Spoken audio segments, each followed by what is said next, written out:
Welcome to Regulatory Ramblings.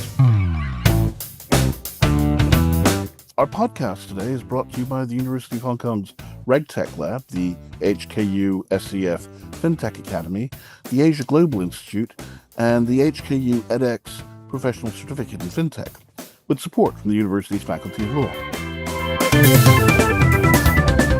I'm your host, Ajay Shamdasani. The theme for today is one we can't seem to avoid lately: geopolitical risk and all the excitement, uncertainty, destructiveness, as well as opportunity and excitement that it entails. And I say that in the wake of recent Israeli and US airstrikes against Iran's nuclear program. In our initial Spotlight segment, we'll be chatting with veteran journalist and APAC historian Christopher Cottrell on geopolitical risk in Thailand, based on what could be that country's 23rd coup, as well as what it means for their recently passed gaming law. Following that, we'll speak to data scientist Haider Mannan, CEO and founder of Big TXN, and anti-money laundering specialist Richard Butler, who's the vice president head of APAC for research and risk at Dow Jones, on what the attacks against Iran mean for sanctions compliance. We'll also be discussing the challenges associated with investment screening and the implications for enforcement of the much-dreaded U.S. Foreign Corrupt Practices Act in Asia under the second Trump administration, alongside the equally odious topic of tariffs. But first,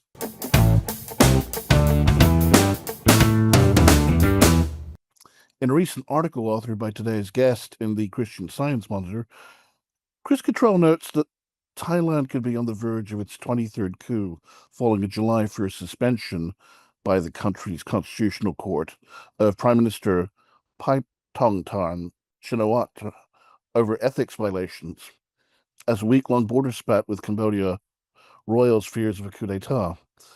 Chris writes, quote, "Whatever the outcome of the weeks ahead, coup or no coup, the crisis has bolstered support for Thailand's popular military, surfacing deep questions over the army's role in one of the world's most coup-prone countries. Since 1932, there have been 22 coups in Thailand. Most were bloodless, and 13 succeeded in establishing military rule. The most recent was in 2014, when the army ousted Prime Minister Paetongtarn's aunt, Yingluck Shinawatra. A military junta ruled until 2019, when Thailand transitioned into a, quote, military-dominated, semi-elected government, according to Freedom House. The army maintained considerable political influence until more open and fair elections were held in May of 2023, end quote." Now, as Chris stresses, the political crisis right now threatens to tear asunder 2 years of fragile democracy, reinforcing what some have described as a chronic coup culture in Thailand. And Chris will tell us more about that. Chris, thank you so much for joining us. Yeah, thanks for having me, AJ. It's a pleasure to get on, and I'm calling you from the island of Koh Chang, which is midway between Bangkok and the Cambodian coast. And the island of Koh Chang, which means Elephant Island, was actually the site of a major naval battle in 1941, where the French actually beat Thai's navy for control over the border, but Vichy France had to listen to Imperial Japan. And so Japan set the border, which is why this side is Thailand. Now, that memory is surfaced in two ways. Earlier this year in January, the commemoration of that battle raised some ire in Cambodia because they believe that these are Khmer islands. And so that started to create a border crisis a little bit that was not of the scale of violence. But on May 28th, at another part of the border up north in the Emerald Triangle with Cambodia, Laos, and Thailand, there was a skirmish over a small hill, and a Cambodian soldier was killed. This has created a major escalation between Phnom Penh and Bangkok over who really owns what along the border. Now, the border here has 7 major checkpoints. It's quite porous, actually, with all kinds of call scam centers. On the Cambodia side, there's telecom from Thailand piped in through the jungle, as well as 20 to 30, some maybe even more, casinos, which are popular for Thais to go to. Now, since last year, Thailand has been trying to get integrated resorts. They've had MGM China, MGM International, Galaxy Entertainment, Wynn, Sands Corporation, SJM even. here with marketing intelligence teams trying to see what would happen if they were to fully legalize gambling for integrated resorts. That has been heavily pushed by the Shinawatra family for many years. This year, under Prime Minister Paetongtarn, it looked like it was going to actually happen until the end of March with the major earthquake, and they delayed the bill from April, and then they pushed it back further over the political controversy with the border to next month. So it still needs to be read in the House of Parliament, but the major opposition groups, now, as well as two major opposition parties, are calling for it to be totally withdrawn because of they're very angry with Paetongtarn for how she handled the border dispute with Cambodia long-term prime minister, now he's president of the Senate, Hun Sen. And she called him uncle and tried to calm him down and blamed one of her generals for the killing. That was leaked on Facebook on June 19th. And since that, it's created this political firestorm that's consuming Thailand and Cambodia to the point where even before she was suspended earlier this week on Tuesday, she called Macron in France to help mediate this. So those are the cards, basically. So you've got Prime Minister Paetongtarn suspended under further investigation. However, on Saturday, she reshuffled her cabinet so she would be made Minister of Culture. So she's still on the cabinet as Minister of Culture, and her deputy prime minister and former Minister of Defense, Phumtham Wechayachai, who's currently prime minister. Okay. And a little bit about Chris before we get any further. Chris has covered the Indo-Pacific region since 1997, and he's contributed to the Boston Globe, Christian Science Monitor, CNN, The Guardian, Macau Business, New York Times, and the South China Morning Post. In fact, he was former editor-in-chief of Macau Business before I was, and he spent 18 years in China cutting his teeth. He's been reporting on geopolitics in the Pacific Islands and Southeast Asia for the past 4 years, and has authored the UK-based Winner Media's white papers on the Thai entertainment complex bill since 2024. And as he mentioned, he currently lives in Thailand. Now, Chris, notwithstanding its coups and military rule, Thailand has long been regarded as a good long-term bet for investors.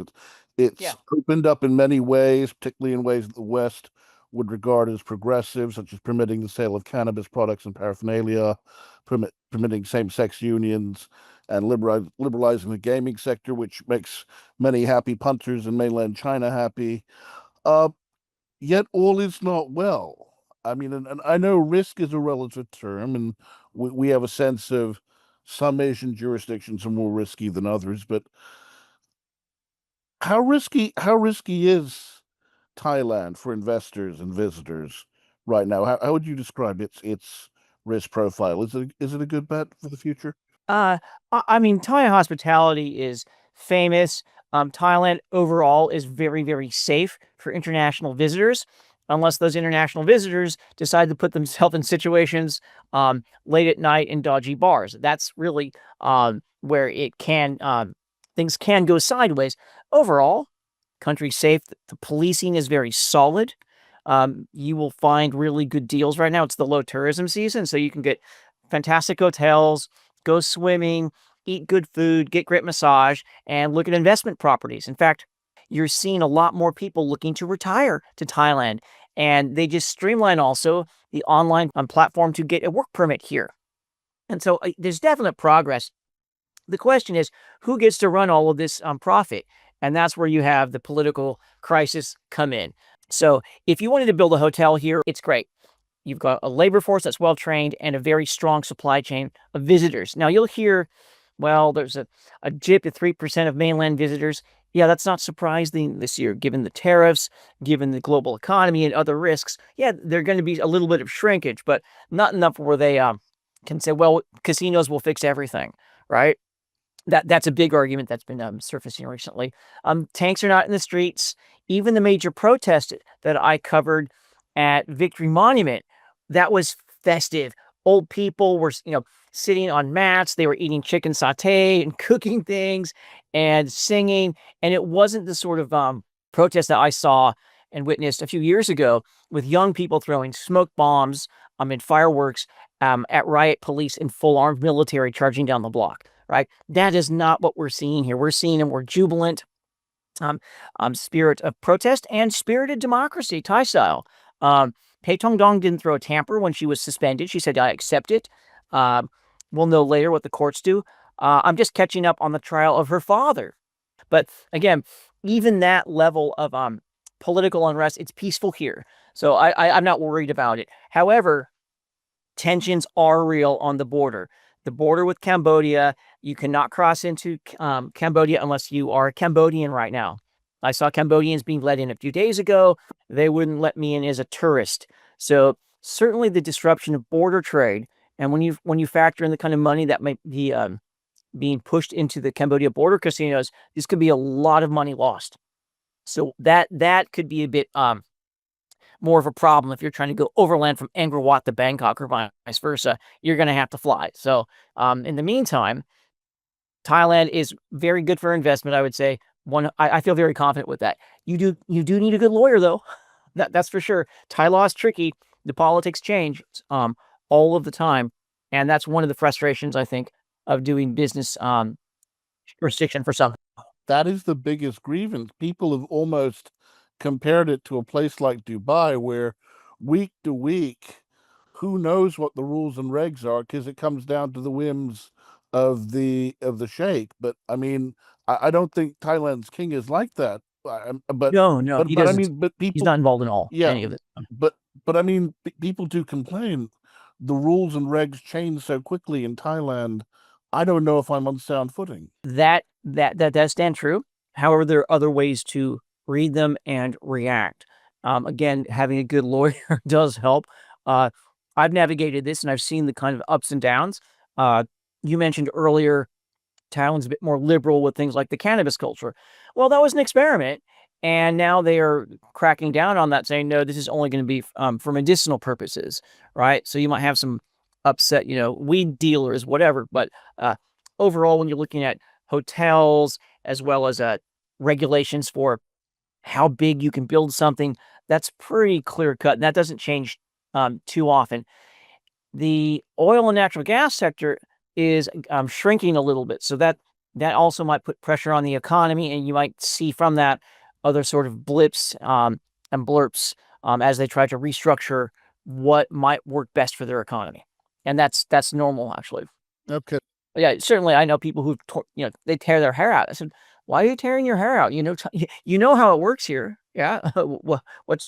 Go step by step. You're not going to come in, parachute in, make a quick buck, then split. The Thais do not like that. They're very traditional, like the Chinese, in the sense that they like to know who you are and they trust you longer in a family kind of dynamic. So when you're looking at families and politics, which is what we're looking at exactly here with the Shinawatras, you need to look at how family firms and maybe Hong Kong are managed. That might be more insightful, actually, for your listeners.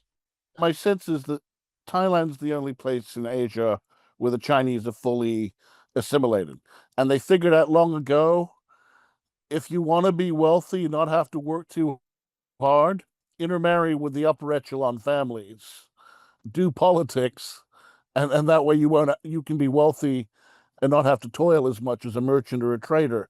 And the Chinese have assimilated in that regard. But how much of this is anti-Chinese prejudice? Because I understand the Shinawat family are of Chinese ancestry. Well, I mean, if you compare Cantonese and Thai's number system, they're virtually the same, right? It's similar in Cantonese, which I'm going blank on for those. The Teochew, Chao Zhou people have had a major influence on the development of Thailand for centuries, right? Before the Chu Chao people, who I believe Li Ka-shing is one of them. Yeah, and also it goes both ways. When Shenzhen first opened up, CP Group here in Thailand was among the first to invest because of those deep Guangdong roots, right? And also southwestern China, the Dai, ethnic Dai, linguistically, this is where the Thais have migrated from, okay? Down the two major river systems. So in some ways, it really is, it's always had an influence of China, without question. And then you've got the beautiful Indian Ocean and the sailing and the dhows and the expansion of Hinduism and Buddhism and later Islam. that really flavor Thai's multiple layers of ways that they can engage the world so effectively, absorbing best practices. The Court of Ayutthaya is a classic case of that, right? That's at the same time as Ming Dynasty, more or less. So they've got security concerns, possible further border skirmishes on the way, and this is giving rise to uncertainty. What's the impact of that on the gaming sector and the implementation of the new gaming law? Okay, so one, it still has to get readings, but right now, the coalition that Paetongtarn had of her Pheu Thai party and the Boom Jai Thai party is totally shattered, completely shattered. Boom Jai Thai also had heavy hands in the cannabis industry, and these new regulations have made them very angry. I can tell you that for sure. And then the other largest political opposition party, the People's Party, have called for the bill to be totally withdrawn, completely take it off the table. They're so angry at the Shinawatras, they want this gambling thing killed, right? And that's another element of risk here, is when the figures get too fractious, they will try to tear each other down, if you ask them. So the gambling bill, will it see the light of day reading again in August? Those are very hard cards. I think it's gone. I think this cycle, if you don't have the Boom Jai Thai and the People's Party supporting it, it won't pass. So the momentum has shifted. Oh yeah, with literally since within a week and a half. Okay. As we wrap up, and any closing thoughts, any impressions you'd like to leave our listeners with? You have the floor. Yeah, I would say come to Thailand. It is a wonderful place to live and work. It has global connectivity. I'm on an island and I can easily use my phone here to call people, no problem. The political situation, I'm not a big investor. I'm just someone who writes and lives in this region. But for covering the APAC area, I like it here. I can see China. There's lots of Chinese who still come here, financially independent travelers with fits. BYD Dolphin cars are all over the place. You can also see lots of travels from South Asia, especially as middle class in India expands. You can listen to the world also closely from the many Muslims who come here and give their perspectives on the dynamics of Israel and Iran, for example, which I believe your other guest is going to talk about. I can pop into Singapore. I can get around the region quite comfortably without too much worry. So even though there's a shifting of chairs, we're not seeing any bloodshed except for the sad killing of that one Cambodian soldier and the economic fallout for poor Thais and poor Cambodians who rely on the border being open every day for their livelihoods. I interviewed a young lady, at 31 or something, who is a noodle stand on the border with Cambodia at Ban Hat Lek checkpoint. And she's like, look, I just want the thing open so I can cook and make money for my family. And I think that's the general sentiment on both sides of the border, even though these ruling houses, the Huns and the Shinawatras and the clashes of others are casting a long shadow over what is a beautiful region that has a lot of potential to grow. And a lot of young people to grow as well. Not just Thailand, but Cambodia, I believe, has 65% of their population is under the age of 35. They're working hard, and they're getting investment in energy from France. China is building a big canal there, and it's a boom town. It's a boom time for Southeast Asia. So hopefully this political crisis will pass. They'll open the borders and figure out who owns which patch of that hill. One last question is: as an American living in Thailand, Yeah. have you found the legal system, to the extent you've needed to use it and avail yourself of such services, have you found it easy enough to access? Anything I want, I can get here, basically, unless you cross certain like match laws or something like that, which are I'm I'm rather apolitical. I just watch the world, but yeah, no, it's easy. I can get anything I want here, and I speak my Thai is passable, right? Passable Thai, gets you everywhere. Well, Chris, thank you so much for your time, and we'll have to have you on again.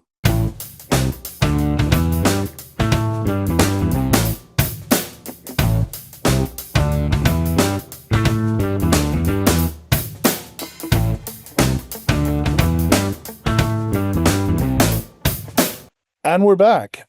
In this segment, we'll be chatting about a topic that doesn't seem to want to go away, geopolitics, especially since the joint US-Israeli airstrikes on Iran in June.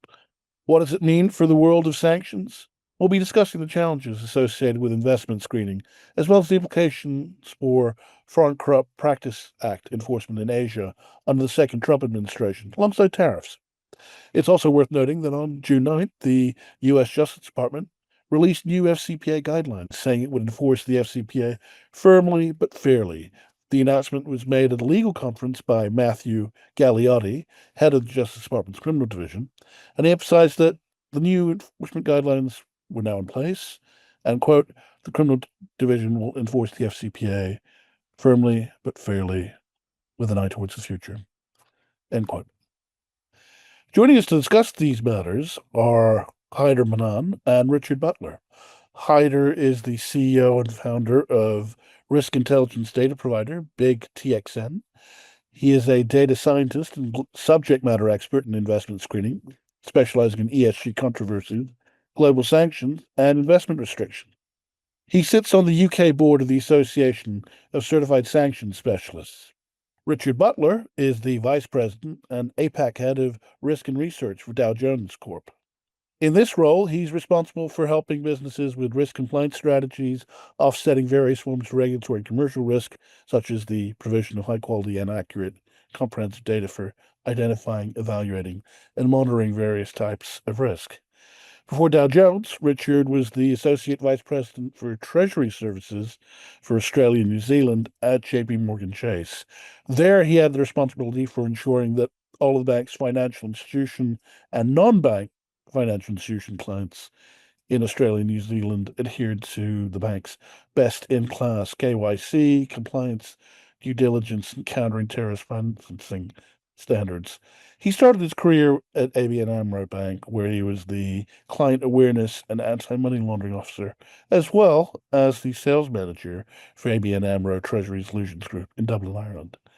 And with that, gentlemen, thank you so much for joining us. Thank you for having us. Thank you. I'd like to turn to you, Haider, first. Yes, a deal comes along. It's in an emerging market. The returns look good. You're unsure about whether or not to proceed. What are the complexities involved in modern investment screening in Asia, Middle East, or just any of the jurisdictions you worked in? Thank you. I think there's always been a point in time mindset that is now being impacted by the more contemporary sanctions enforcement and monitoring that is kind of taking place in jurisdictions such as Singapore, Hong Kong, and the Middle Eastern markets, where we saw that initially, an onboarding check was something that you had to perform as a one-off. It wasn't a continuous monitoring situation, so any changes in lists and any ownership flips and those kind of things would generally be missed along the way until the next time that entity was screened.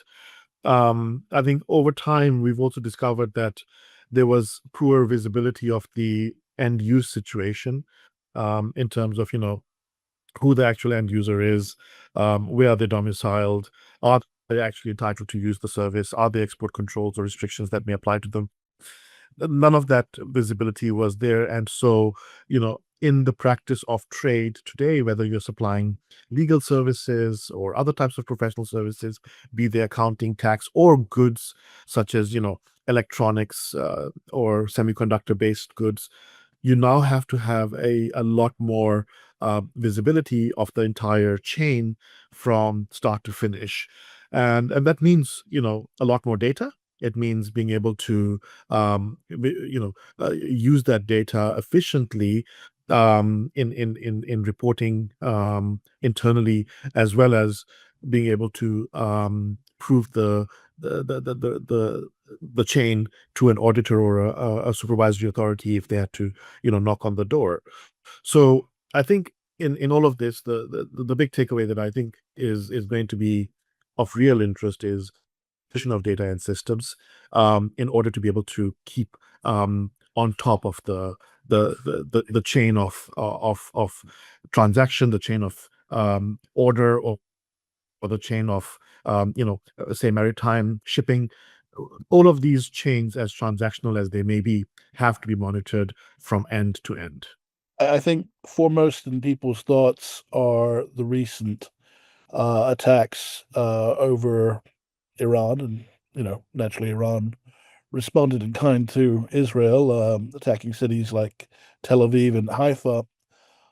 Where do sanctions go, say, against Iran or Russia, given that they seem to be already sanctioned to the nth degree? I mean, broadly speaking, could you? I'm just offering that by way of background, but could you talk about any recent changes you feel are noteworthy in the sanctions landscape, given the current geopolitical climate, and also there is the Trump card. What effect will the second Trump administration have on enforcement and certainty? Thanks for that question. I think, I think at the moment, first of all, the bombing and the actions at the moment are terrible to look at on TV. And I think we all wake up every morning and turn to see what's happened overnight. And it's terrible to see things escalate as they are. I'm currently speaking to you from Beijing in China, where we are meeting with customers and also attending conferences. The conference is focused on trade compliance and sanctions, and it's really a key area of focus, in particular in this market in China, but I feel also in other countries in the region where companies are looking to look overseas to diversify their markets and supply chains. And the one thing that they're most worried about is sanctions and getting added to a list, which will severely handicap their ability to do business. So it remains a great focus for particularly Chinese companies and all companies in Asia as they're looking to offset the risks of this uncertainty that they're facing in the geopolitical situation. To answer your question on Trump and the impact of sanctions, I think one of the common themes that we can see from Trump 2.0 is a lot of uncertainty. I don't think anyone can predict what he will do. There's so much going on at the moment. We have the Gaza situation, we have Iran. The next week it could be something else that he's looking at, and he keeps flipping. So I think it's very unsure as to what exactly Trump will do. But I do think other countries and regimes like the UK and the EU will continue to focus on sanctions as a weapon of choice, as they want to try and influence and control bad actors on the global stage by trying to limit their ability to do US dollar or other transactions. So I do feel that sanctions are here to stay. It's very much a focus for the companies at the moment. And I think they also have a long-term view. There's a feeling that Trump 2.0 will be over in 3.5 years. Sanctions and risk and compliance in general for corporates will be staying around for a lot longer than that. So I think the companies are taking the long-term view and making sure that they're not reacting to short-term trends. Thanks for that, Richard. Haider, and anything to add? Yes, I think Ricky made some very good points there. I had previously spoken to RTHK about a month and a half ago, and I think at that time the situation was still very fluid with the U.S. foreign policy template. We can now see the basic foundation having been laid for what it looks like will be this administration's foreign policy template going forward. And how would you describe that as simply as possible? I think it's my personal view in this is that it's very much about deconflicting risk around the world, wherever that risk may be, presenting itself. I think India, Pakistan, over Kashmir was a good example where, President Trump jumped in to intervene, although with less than the kind of preferred result. He did try. And then, of course, he has been tinkering with the Russia-Ukraine talks and then trying to get them to the table somehow. And then the most recent adventure in the Middle East has kind of shown that he has left a mark. As I look at what Mark Rutte had to say on behalf of NATO yesterday, congratulating him and the achievement, it seems that Europe is recognizing that he has made a material difference in containing something so dangerous to a 12-day situation with a minimal amount of loss of life and also damage to the physical infrastructure. So if we look at that as then a continuation or what the stream may yet yield from here to the sanctions template, I think sanctions are usually employed as a tool when other measures like say military measures might not be preferred. So in some cases they are the precursor to much more escalated action. And I think that we will see continued use of sanctions, perhaps continued growth of designated entities along this curve, because there's an appetite to reduce military conflict. There's an appetite to reduce that risk.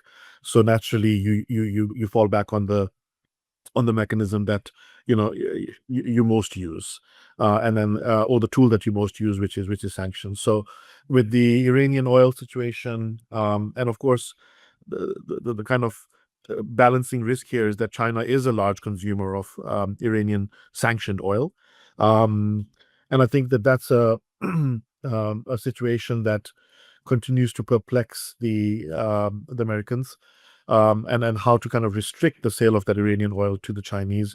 But it's also something that was mentioned at the NATO summit yesterday, to say Trump was actually giving the benefit of the doubt to the Iranians, and he said, look, they're going to need money to put that country back into shape. We want to see that happen. Those are his words. We will soften the restrictions on the sale of Iranian oil. So he is showing us that there's a relaxation of U.S. sanctions indicative of let's say soft approach to letting the Chinese continue to purchase Iranian oil. I don't think this has happened in the history of sanctions thus far, that a president has actually taken to the world stage at a NATO summit to make these kind of pronouncements, which is in one sense a show of empathy, in another sense a show of a veiled threat to say, look, we know this is the case, and we can, whenever we would like to, put a stop to it. But for now, we will let you, or we will permit you to kind of selling your oil, and then go ahead and rebuild your country with the proceeds. I think in other areas they would be less inclined to do so. So I think when it comes to particularly the sensitivities around the semiconductor world, the proliferation of US semiconductors into the Asian markets via Singapore, and those chips and things, there's a lot of reluctance to let that happen. And there I think sanctions will become an even more useful tool to control that risk of technology falling into the wrong hands. Well, he's a grand gesture president, and certainly he's doing his part to earn his Nobel Peace Prize. What Obama was handed on a silver platter just by virtue of being elected. Trump wants to stake his legacy and really get that Peace Prize. We'll see what happens. There was a recent case, and I think you might know what I'm referring to, when OFAC, the Office of Foreign Asset Control, which is part of the U.S. Treasury Department, sanctioned entities, companies in Hong Kong and China that were involved in transferring Iranian oil to the mainland. Are you aware of that case? Yes. I believe the company was CICC, if I'm not mistaken. That's correct. Yes, and then the shipping fleet was sanctioned because of certain vessels that were going dark and carrying out this dark ship-to-ship transfer of Iranian oil and then supplying it into China and places. Yes. So yeah, that case is again quite interesting, right? Because, for example, if I look at Singapore, as a jurisdiction that very much wants to abide by the international rule of law, respectful of the various sanctions that are in place, and meaning well to control those. It was the case, I think, that less than 100 kilometers off the shore of Singapore, these dark ship transfers were kind of taking place. And I think the finger was pointed at the Singaporean authorities for not doing anything about that. And so the Americans stepped up and, they kind of sanctions this the company that was responsible for the shipping of these loads of oil out of the Middle East and then repurposing it for delivery to other places in the world. I've always maintained that the regulators are becoming sharper. And again, I go back to my point about data, right? So the amount of surveillance now that can be done without human intervention. So a good example of this is looking at satellite imagery of entire swaths of the ocean, for example, identifying ships, where AI can very simply tell you a great amount of detail about a vessel just by looking at the aerial photograph, right down to its registration details, its capacity, and all those kind of things. And then if you gave this AI a series of inputs over a course of, say, a month, where that vessel could be tracked without even knowing its transponder location, you're just doing it simply by judging the imagery. You can plot the course, you can plot the map for where it's headed. You can look at interactions that it's had with other vessels along the way. You can even perhaps gauge amount of time spent, parked in a location without even knowing how long the transponder was switched off, just by looking at imagery. And then you can deduce the kind of conditions under which a handover or takeover may have taken place. So the number of vessels that you have to monitor previously through human augmented means was a lot more, and so you need an army of people to be researching this. And now, with the abundance of tools that we can simply deploy, in a matter of days, you can publish a report and say, look, here are 300 vessels that we definitely know are doing bad things. And then, of course, the regulators are not just, sitting on their hands. They're looking for these alternative data sources. They're looking for these alternative ways to, find wrongdoing, and then, augment that with their enforcement process. So we will see a lot more of that. I think because of the alternative data that is available, there's nowhere to hide, especially when you're on the wide open ocean. There's nowhere to hide. Just on that story, by the way, it really surprised me. But then I can't really say why or why not. But a Russian warship passed through British waters over the weekend, completely undetected.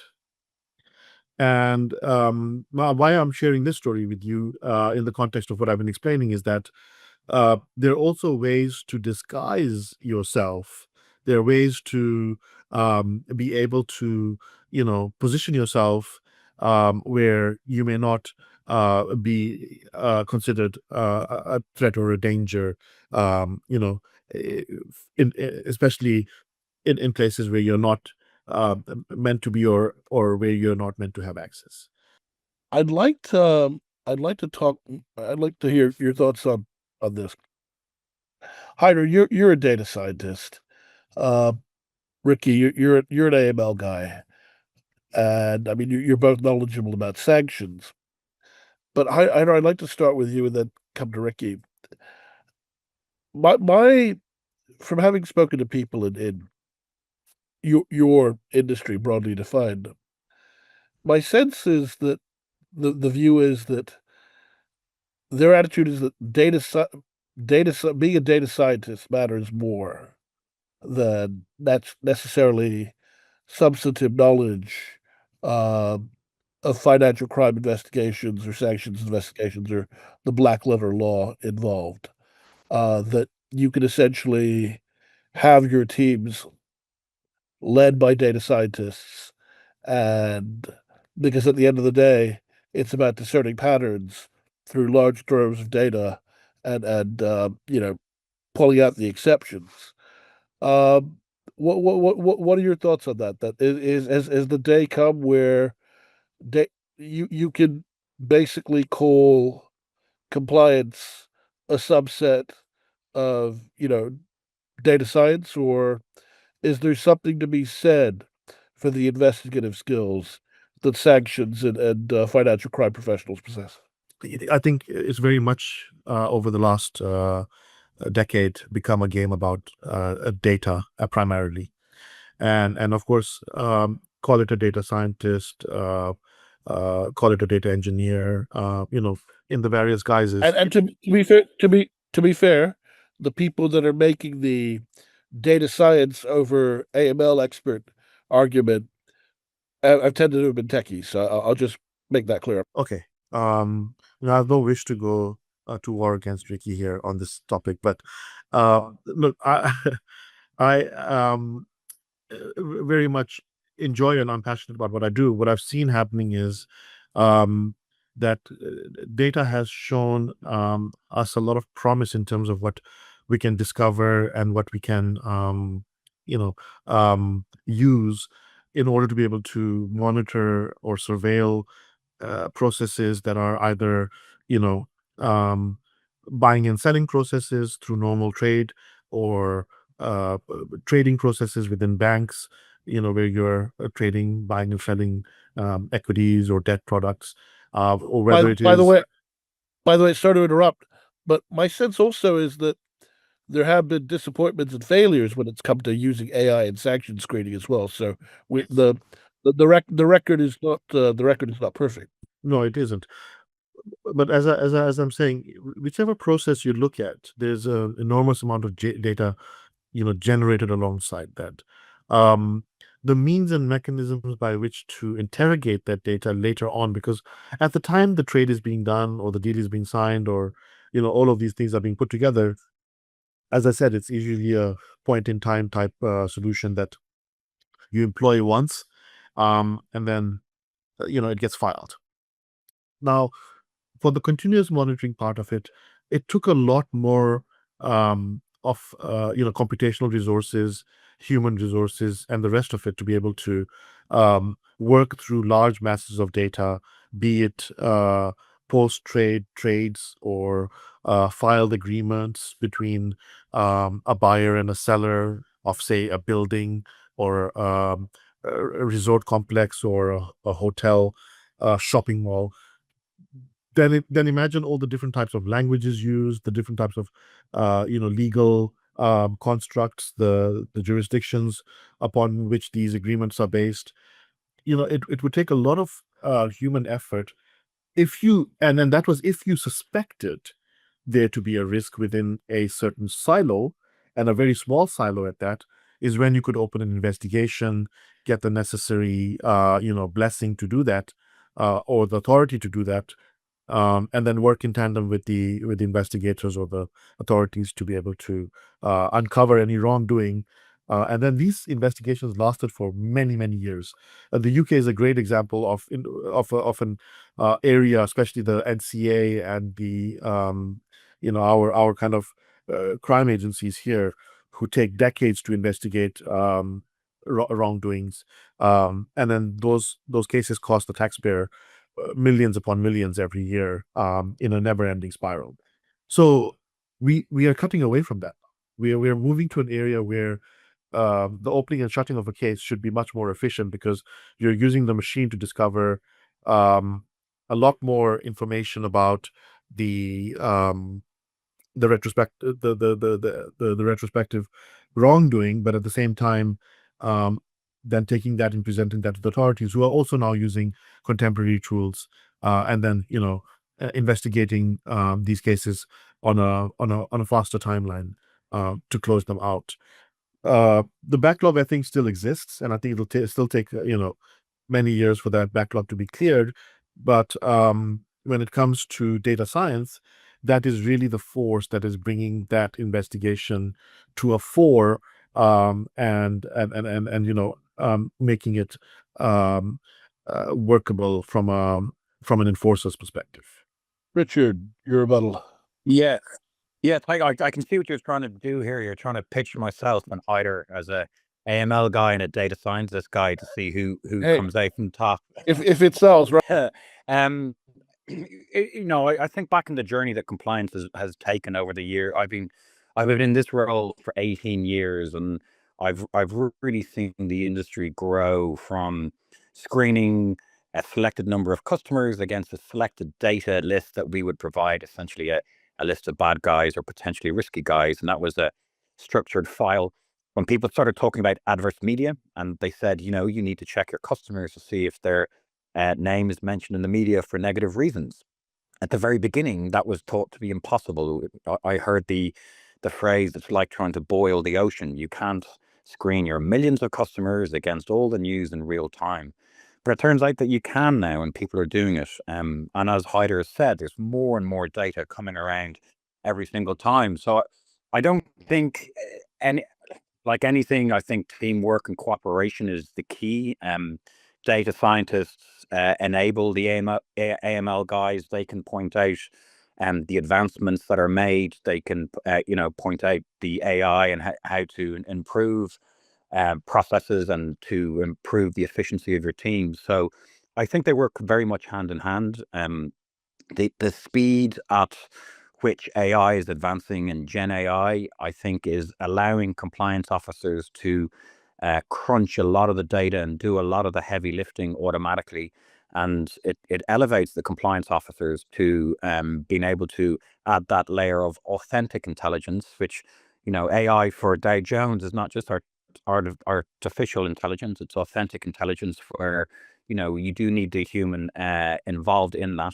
I think AI enables the compliance officer to be more efficient and more effective. So I think they're both key, both essential, and I think working together is really important for banks, corporates, and providers like us to make sure that we have the data scientists and the tech guys working very closely with the compliance guys, because no one should be working in a silo here. So I think it's a team approach. So I'm sitting on the fence on this one.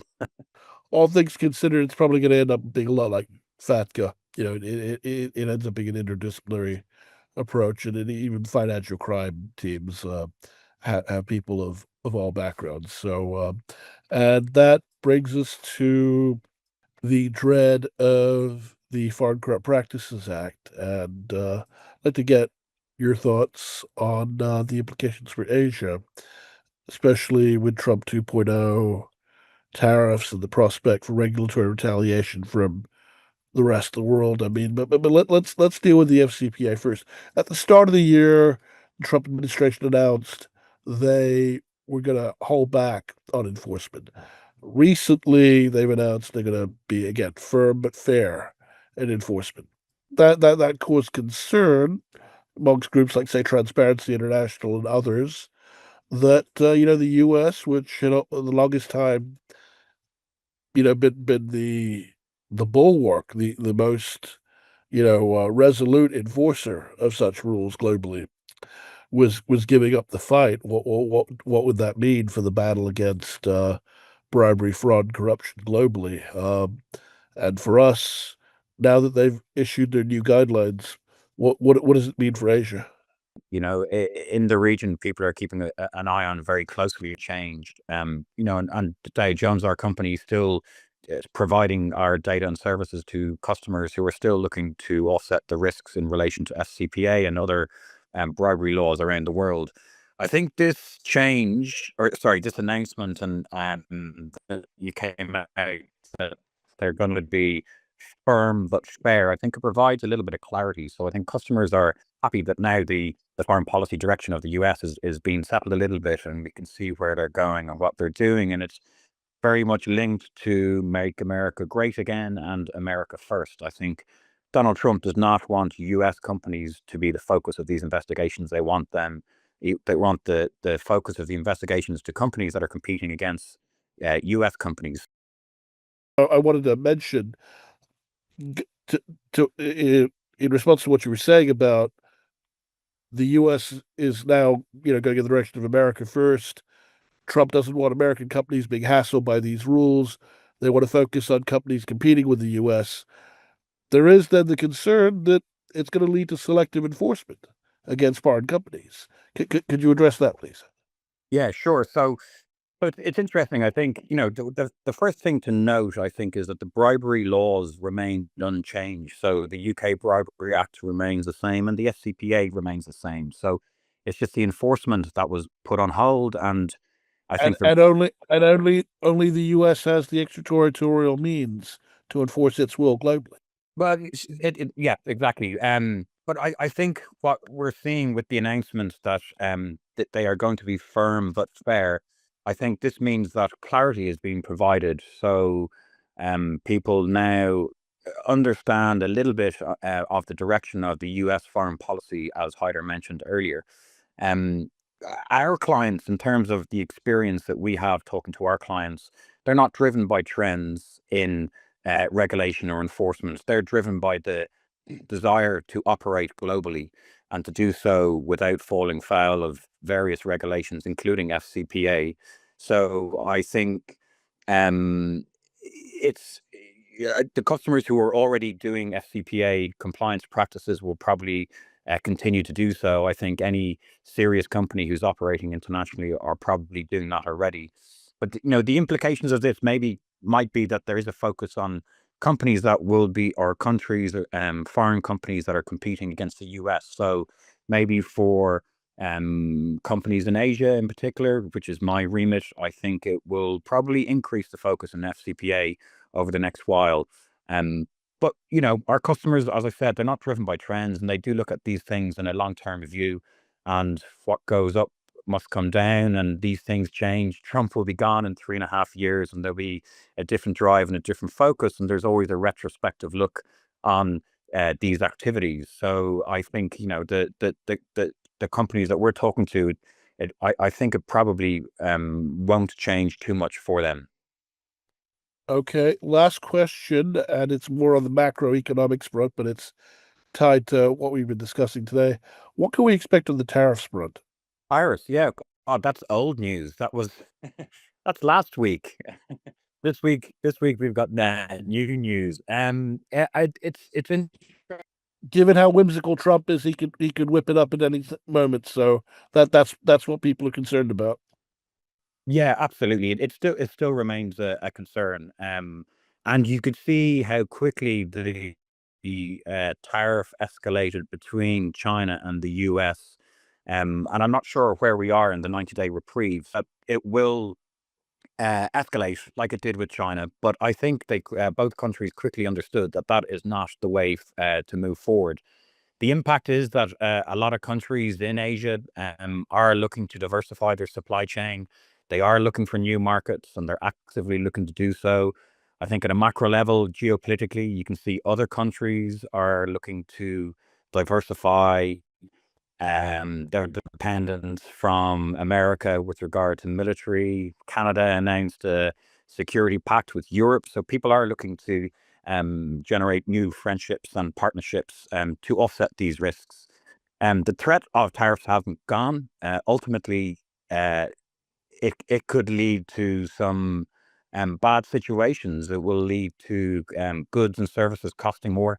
The cost of these tariffs, even though the administration insists that they don't, but they are passed on to the consumer. So ultimately, for the end users or your listeners in Hong Kong or wherever they are, they will have to probably pay more for goods and services if this does continue. But I'm hoping that they do see sense in that tariffs are not the way to go forward. It will stymie international business, and it's not good. So in this world of uncertainty, I'm not sure when it will come back, but it's definitely not gone away, and it's something that we need to keep an eye on. Okay. Well, last as we wrap up, and I'd like to give both of you a chance to have the last word. Any closing thoughts? Anything you feel we didn't address? Anything you'd like to share with our audience? Yeah, I'll go first.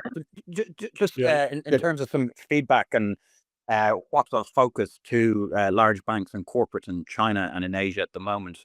They're very keen on developing new markets around the region and around the world, and they're very keen on ensuring that they don't fall foul of any regulations. So they are employing all the data, employing all the products and services that they can to ensure that they can highlight and identify any risks and offset those risks. So the world and China definitely needs to continue doing business with the rest of the world. So I do think that we are in a time of change, and I think it's a very interesting time. But in times of uncertainty and change, there's always opportunities as well, and I think we can see people busying themselves trying to search out for these new opportunities. So interesting times. Haider? Yes, thank you.